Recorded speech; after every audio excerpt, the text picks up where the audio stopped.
বন্ধুরা, তো আবার একটা নতুন একটা রান্নার ভিডিও নিয়ে চলে আসলাম তোমাদের সামনে। আশা করি তোমাদের খুব ভালো লাগবে। তো চলো আগে কি রান্না করব সেটাই তোমাদের বলি। ডিমের কোরমা রান্না করব। তো কিভাবে রান্না করি অবশ্যই তোমরা প্রথম থেকে শেষ পর্যন্ত দেখো বন্ধুরা, একদম স্কিপ করো না। তো চলো কি কি নিয়ে নিয়েছি তোমাদের একটু বলে দিই। তো দেখতেই পাচ্ছ এখানে প্রচুর প্রচুর পেঁয়াজ কেটে নিয়েছে, এই যে এক পুরো প্লেট। তো এখন এখানে তেলও বসিয়ে দিয়েছি। তো যাই হোক, এখন পেঁয়াজের বেরেস্তা ভাজা হবে। আর চলো কি কি মশলা ইউজ করব তোমাদের দেখিয়ে দিই। এখানে দেখতে পাচ্ছ পেঁয়াজ কাটা আছে, আদা রসুন জিরে। তো এইগুলো এখন সব পেস্ট করে নেব। আর এই ফোড়নের জন্য তেজপাতা, গোটা গরম মশলা রেখেছি। আর এখানে কাজু বাদাম নিয়েছি, কিশমিশ নিয়েছি। তো এগুলোই ভিজিয়ে রেখেছি, না হলে না মানে যখন পেস্ট করব খুব ভালো হবে, আর শক্তটা পেস্ট করতে টাইম লাগবে। তো যাই হোক এই জন্য ভিজিয়ে রেখেছি। আর তার সাথে একটা সাদা পোলাও করবো, এই জন্য রেডটাও ভিজিয়ে নিয়েছি আর চাল ওইদিকে ভিজিয়ে নিয়েছি।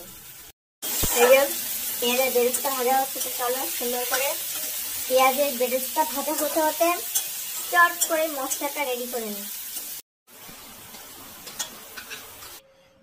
বেরেস্তা ভাজা হয়ে গেছে, কাজু কিশমিশ দেখো সুন্দর করে পেস্ট করে নিয়েছি, বাটিতে আর ঢাললাম না। আর এখানে সব মশলা, তো এই যে ফোড়ন দিয়ে দিলাম। তো চলো কিভাবে রান্না করি তোমরা দেখে নাও বন্ধুরা।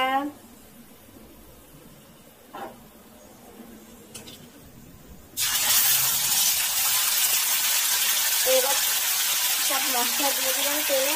তো চলো ভালোভাবে কষিয়ে নিই। এবার লঙ্কার গুঁড়ো দিলাম। তো যেহেতু অল্পই দিচ্ছি, আমরা অল্প ঝাল খাই, বেশি ঝাল খাই না। তো তোমরা যারা যেমন ঝাল খাও অবশ্যই তেমন দেবে। লবণ পড়ে গেছে। তো একদমই হলুদ দেব না, হলুদ ইউজ করবো না।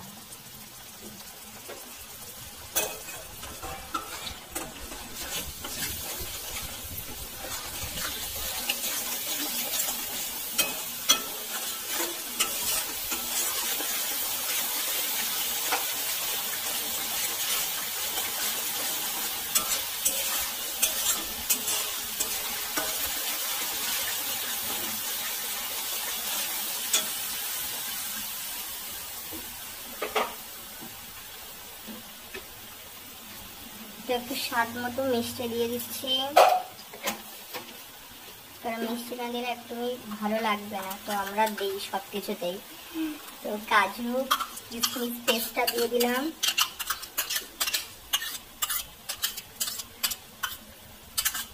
তো এখনো মিক্সিতে প্রচুর লাগানো আছে, এটা ধুয়ে দিতে হবে।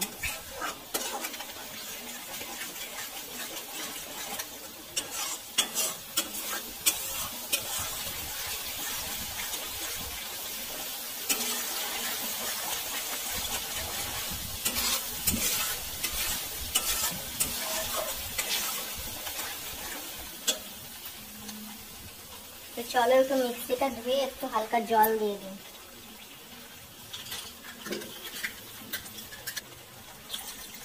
তো মিক্সি দেওয়া জলটা দিয়ে দিয়েছি। এবার সুন্দর করে কষাতে হবে অনেকক্ষণ, যতক্ষণ না তেল বেরোয়। তো চলো ভালোভাবে কষিয়ে নিই। তো ওয়েট করি কখন তেলটা ছাড়ে মশলা থেকে।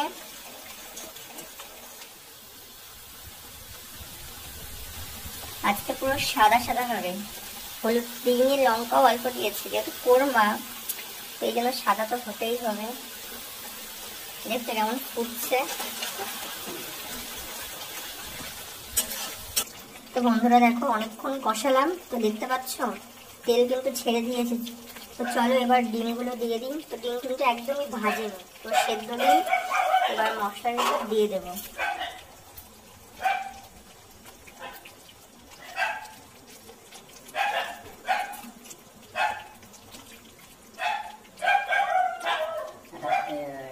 তো এবার ডিমগুলো দেখো একটু ফুটো ফুটো করে দিচ্ছি, কারণ আগে থেকে করলেই ভালো হতো। যাই হোক মশলার ভিতরে দেওয়ার পর মনে পড়লো যে গাটা একটু ফুটো না করলে তোর ভেতরে কিছুই ঢুকবে না, টেস্টই লাগবে না। তো এই জন্য দেখো সুন্দরভাবে একটু ফুটো ফুটো করে দিচ্ছি। এটাকে একটু দুধ দিয়ে রান্না করবো। দেখো এবার দুধ দিয়ে দিচ্ছি, রেড কাউ দুধ দিয়ে দিলাম। এটা কিন্তু জল দেবো না, পুরোপুরি দুধ দিয়ে রান্না করব।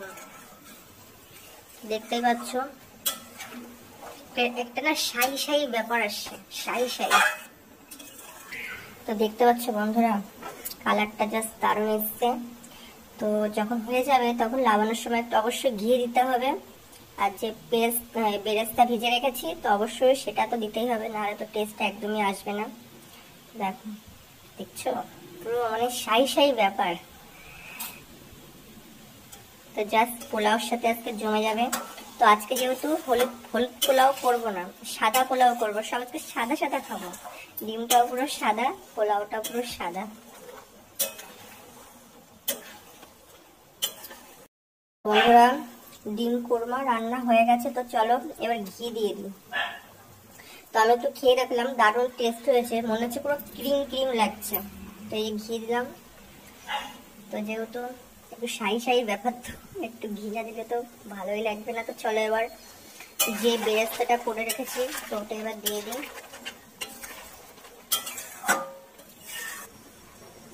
তো এই যে বেরেস্তা দিয়ে দিচ্ছি। উফ, যা লাগবে না আজকে পোলাওর সাথে, জাস্ট জমে যাবে দুপুরবেলা।